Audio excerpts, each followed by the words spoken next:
हरेकचोटि market तल झर्ने बित्तिकै करेक्सन भएको हुन्छ त? करेक्सन भन्ने शब्द हाम्रो मार्केटमा एकदमै युज हुन्छ। करेक्सन कसलाई भन्ने? एउटा क्यान्डल बन्यो, अर्को क्यान्डलमा अलिकति तल झरो, अलिकति तल झरो, करेक्सन भयो, करेक्सन भयो। करेक्सन त्यसरी भनिँदैन, त्यो हेर्नुपर्छ। हरेकचोटि मार्केटले तल झार्ने बित्तिकै करेक्सन भनिहाल्नु त्यति उचित हुँदैन टेक्निकली। अब के हुन्छ, करेक्सन कसलाई भन्छ, म आज तपाईँलाई भन्छु टेक्निकली एसएमसीको मेथडबाट। म आज तपाईँहरूलाई दुईटा कुरा लिएर आएको छु। तपाईँहरूलाई थाहा भएकै कुरा हो, अलिकता म भ्यालु एड गर्ने कोसिस मात्रै गर्छु। पहिलो पुलब्याक कसलाई भनिन्छ र अर्को भ्यालिड पुलब्याक कसलाई भनिन्छ।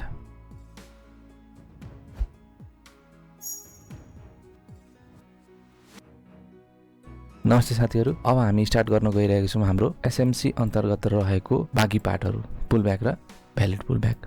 अब हामीले के बुझ्नुपर्छ भने, मैले अस्ति तपाईँहरूलाई एउटा चिज भनेको थिएँ, तपाईँहरू भिडियोमा पनि गएर हेर्न सक्नुहुन्छ। सेक्योर्ड हाई र सेक्योर्ड लो भन्ने मैले एउटा भिडियो बनाएको छु, त्यो गएर हेर्नुभयो भने धेरै राम्रो हुन्छ। एभ्री क्यान्डलको हाई र लो के हुन्छ भन्दाखेरि सेक्योर्ड हुन्छ।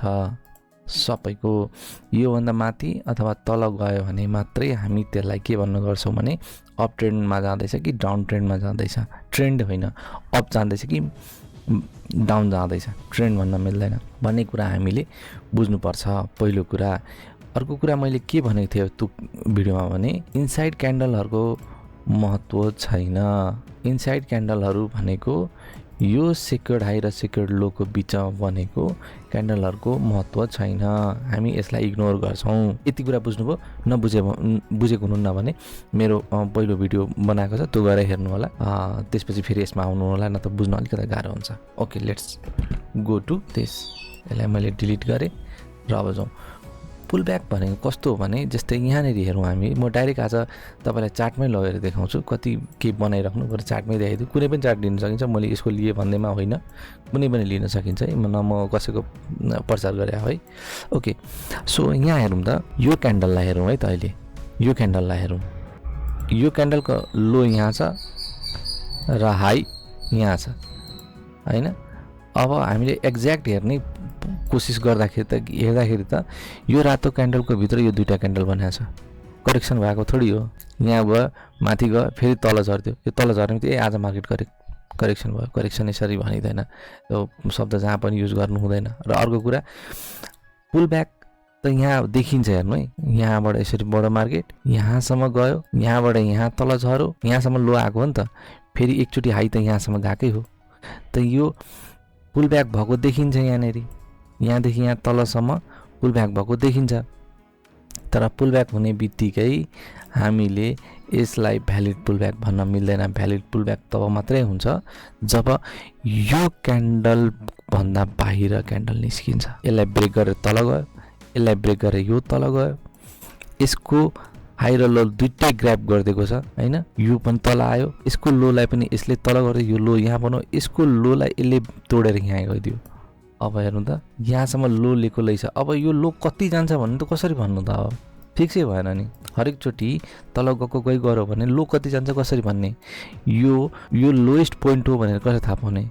फेरि अस्ति नै मैले तपाईँहरूलाई भनेको थिएँ, लोएस्ट पोइन्ट तब फिक्स हुन्छ जब यहाँनिर बस हुन्छ भनेको थिएँ। त्यो होइन, यो पुलब्याक हो, बस तब हुन्छ लो भन्दाखेरि लोलाई ठोकेर माथि जाँदा बस हुन्छ, एकदम ठिक, गलत होइन। तर यो हाई हो भनेर त पहिले सुरु थाहा पाउनु त पऱ्यो नि त। यो हाई चाहिँ कसरी थाहा पाउने त? इन्ड्युसमेन्ट भएपछि थाहा पाउने हो नि त। इन्ड्युसमेन्ट मैले यहाँ भनेकै छुइनँ, त्यही भएर इन्ड्युसमेन्टको पार्ट बनाउँदाखेरि भन्नुला। अब म फेरि हामी जाउँ पुलब्याकमा। यो यहाँदेखि झरेर यहाँसम्म आयो, यो लोएस्ट पोइन्ट बनायो। लोएस्ट पोइन्ट बनाएपछि यो अहिलेसम्म पनि टुटेको छैन, हेर्नु त, यो पोइन्ट त अहिलेसम्म तोडेको छैन होइन। यो यसरी बग्दै गयो, यहाँनिर आयो, बन्दै जाँदाखेरि यहाँ आयो। तर यसले के गर्यो भने यो पोइन्टको हाईलाई ब्रेक त गर्यो, तर विकले चल्दैन, क्यान्डल क्लोज हुनुपर्छ है साथी। अब यहाँनिर के गर्ने त भन्दाखेरि, जब यो विकले माथि हानेर तल आइदियो, यो फेरि तल गइदिन सक्थ्यो नि त।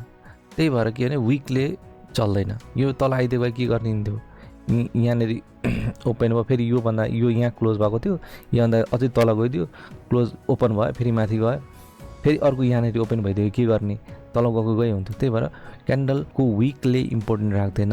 यस्तो केसेसमा हामीले के गर्ने भने, अब क्लोज हुने पोइन्टलाई हेर्ने, यो हो क्लोज पोइन्ट। अथवा मैले यसलाई सिधै यसरी उठाएर यहाँनिर राखिदिएँ यसरी। अब के भयो भन्दाखेरि यो पुलब्याकलाई भ्यालिड पुलब्याक मानियो। यहाँनिर पुलब्याक भएको थियो तर भ्यालिड भएको थिएन। यहाँ हेर्नु त यहाँ धेरैचोटि तलमाथि भएको छ।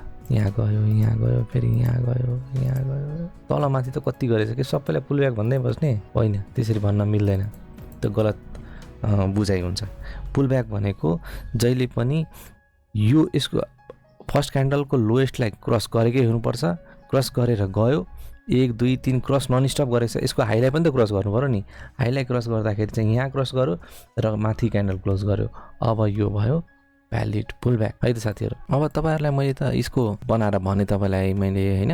अब यो मात्रै होइन नि त, एउटा मात्रै एक्जाम्पलले भएन, म 2-3वटा चाहिँ हेरौँ, कुनै पनि हेरौँ ल। यो अस्तिको टप गेनर टप लुजरहरू छन्, टर्नओभरहरू भएको छन्, कुनै पनि लिउँ। जस्तै यो महालक्ष्मी विकास ब्याङ्कको लिउँ। यो मैले एनालाइसिस गर्दाखेरि के कोरिया हुन्छ त्यसलाई इग्नोर गरिदिनुहोस् होइन। ओके, अब यहाँ पनि हेरौँ ल। यिनीहरू मोस्ट रिसेन्टतिरै जाउँ न। अब यहाँनिर हेर्नुहोस् त, यो क्यान्डललाई हेर्नु ल। यो रातो क्यान्डल म यसलाई अलिकति ठुलो पारौँ र यसलाई पनि ठुलो पारेर हेर्न सजिलो हुन्छ। एनिवे यहाँ हेरौँ, यो एउटा क्यान्डल हाइएस्ट क्यान्डल हो, यसको हाई र लो मार्क गरिदिउँ त हामी। यो लोएस्ट पोइन्ट भयो यो क्यान्डलको होइन, यो क्यान्डलको हाइएस्ट पोइन्ट यो भयो होइन, हाई र लो भयो। अब यहाँ मैले के भनेको थिएँ अघि भने तपाईँहरूलाई हाई र लो क्रस भएको हुनुपर्छ, नत्र यो भ्यालिड पुलब्याक मानिँदैन है भनेको थिएँ मैले। लो पहिले सुरु त लो जानै पर्यो। यहाँ त यो क्यान्डल त्यहीँकोतिर यसले लोलाई हानिरहेछ, यो लो लिइरहेछ, यहाँ ल्याइरहेछ, यहाँसम्म गयो। यहाँ पछि यो फेरि यसरी बढो, यसरी गयो यो भन्दा यहाँनिर क्लोज गर्यो। अब चाहिँ यहाँदेखि यहाँसम्मकोलाई हामीले भ्यालिड पुलब्याक मान्छौँ। यो भित्र भएको पुलब्याकहरू चाहिँ इनसाइड पुलब्याक्सहरू हुन्, यसलाई त्यति हामीले महत्त्व दिँदैनौँ।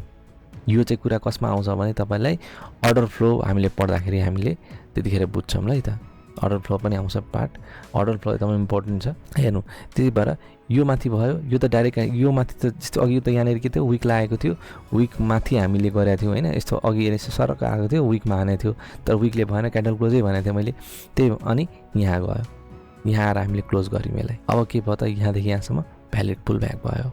यिनीहरूलाई म मान्दिनँ अहिले। यो टप पोइन्टदेखि कुनै पनि टप पोइन्टदेखि यहाँदेखि टप पोइन्टदेखि यो तल यसरी लियो, तल गयो, यहाँबाट जब यहाँ जान्छ अनि मात्र यसलाई हामी भ्यालिड पुलब्याक मान्छौँ। यहाँनिर जब यसको हाइएस्ट पोइन्टलाई क्रस गर्छ अनि हामी यसलाई भ्यालिड पुलब्याक मान्छौँ। यो लोएस्ट पोइन्टलाई है त, लोएस्ट पोइन्ट कुन हो यहाँ हो, यो हो भने यो लोएस्ट पोइन्ट, यत्रो पुलब्याक भएको थियो यो, यसलाई करेक्सन भनिन्छ क्या साथी। यो चाहिँ एक्ज्याक्ट करेक्सन यो हो, यसरी फेरि गएको छ, यो पोइन्टलाई चाहिँ करेक्सन भन्ने, त्यतिकै होइन है त। ओके, अब यति भनिसकेको छु, अर्को भिडियो फेरि लिएर आउँला अनि अरूसँग कुराकानी गरौँला। Thank you.